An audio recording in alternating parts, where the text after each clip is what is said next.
In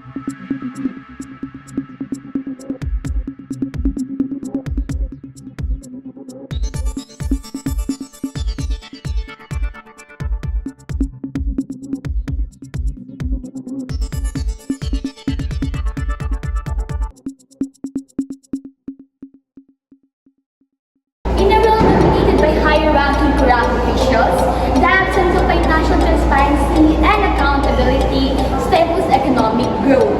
Corruption weakens the government's ability to collect revenue and carry out vital functions, leading to increased tax evasions and a significant drop in tax revenue. According to the 2017 UN-wide report, tax evasions in the Philippines cost the country nearly $7.4 billion annually, or 2.7% of its GDP, placing it on the same level as nations like Haiti, Morocco, and India.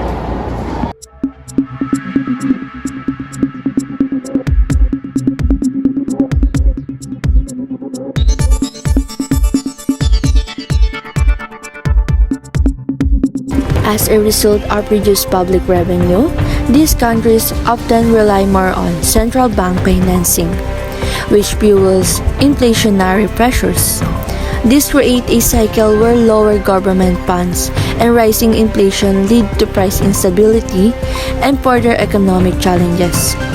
In the Philippines, recent inflation spikes have been worsened by supply manipulation, product hoarding, and other destabilizing practices.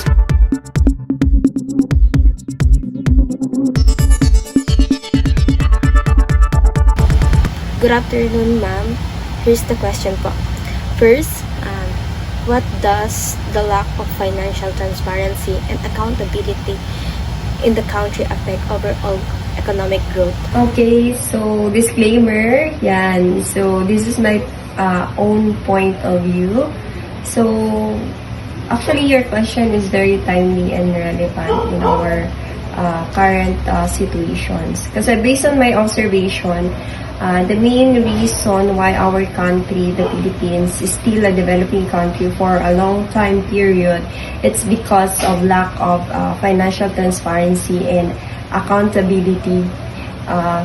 Even though there's a law that mandate the officers to fully disclose their financial statement prior or during the and after the assumption of their position and be transparent in the government expenditure, still there are some officials who are non-compliant with the law. Thus, our country is very rampant in terms of corruption and doing fraudulent activities, because if you're going to analyze it well, if the budget is properly used and well allocated to the government project, then all Filipinos can benefit from those projects, and this could positively impact to the overall economic growth.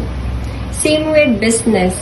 If they really want to make their business more progressive, then they have to maintain the accountability to motivate their stakeholders and enforce financial transparency also to attract the potential investor and gain the trust and confidence from them.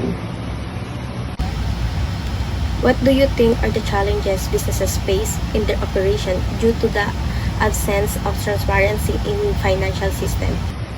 We all know in banking industry, it's already given that they are incompliant in terms of transparency in their financial condition and health.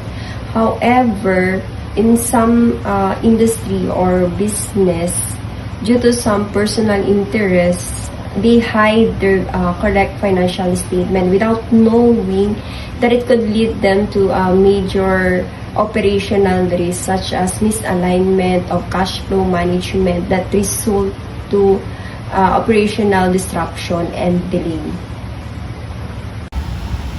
How does for financial governance impact investor confidence and the ability to attract foreign investment? For financial governance, so one of the major concern of the foreign investor prior of investing their money are the company reputations and good financial statement, because we all know it's business, right? So they want to grow their money. Therefore, you cannot attract potential foreign investor if your financial governance is weak.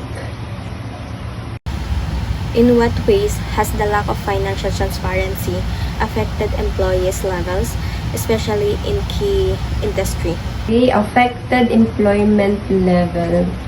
Actually, it's a domino effect. The relation among business, investment, and employment is a cyclical process. If you cannot attract investor who will trust your business, the expansion of your business will slow down, which directly results in a decrease in employment level, because we know when there are many business, job employment increases. That's why it's a domino effect. What role should the government and regulators play in improving financial transparency and ability? Okay, so for me, the best action that the government can implement to improve their financial transparency and accountability across business owner is to regularly monitor and strictly check their operation, integrating the technological innovations for real-time auditing and checking, since we have a large number of business industry. What practical steps can businesses take to mitigate the risks associated with poor financial transparency? Okay, so mitigate the risk. Okay, so same with banking industry, those other key business should strengthen their internal control and programming, use technological advancement and automation of financial data. So they gathered generated information with regards to their financial information. And most importantly, the business owner should take the first step in driving financial transparency and accountability within their organizations. So without financial transparency, business can face higher risk, increased cost, and of course, limit their growth opportunities. The effect of corruption also ripple through business sector, where economic uncertainty, inflation, and lack of trust in the rule of law disrupt business operation. Companies face higher costs, reduced access to capital, and challenging investment environment, which stifles growth and innovation. In this turn, it affects employment as they become hesitant to expand or hire new workers due to unstable economic climate. To break this harmful cycle, it is important to combat corruption at the highest level, which would help restore trust in governance, improve tax compliance, and strengthen the economy. Greater transparency in public spending and tighter regulation of monopolistic behavior could also help control inflation and promote economic stability.